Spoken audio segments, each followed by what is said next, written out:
श्रियकान्ताय कल्याणनिधये निधयेऽर्तिनाम् श्रीवेङ्कटनिवासाय श्रीनिवासाय मङ्गलम्। लक्ष्मी सविभ्रमालोक सुभ्रूविभ्रमचक्षुषे चक्षुषे सर्वलोकानां वेङ्कटेशाय मङ्गलम्। श्रीवेङ्कटाद्रिशृङ्गाग्रमङ्गलाभरणाङ्ग्रये मङ्गलानां निवासाय श्रीनिवासाय मङ्गलम्।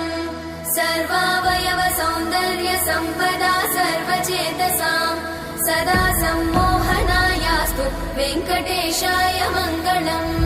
नित्याय निरवध्याय सत्यानन्दचिदात्मने सर्वान्तरात्मने श्रीमद् वेङ्कटेशाय मङ्गलम्। स्वतः सर्वविदे सर्वशक्तये सर्वशेषिने सुलभाय सुशीलाय वेङ्कटेशाय मङ्गलम्।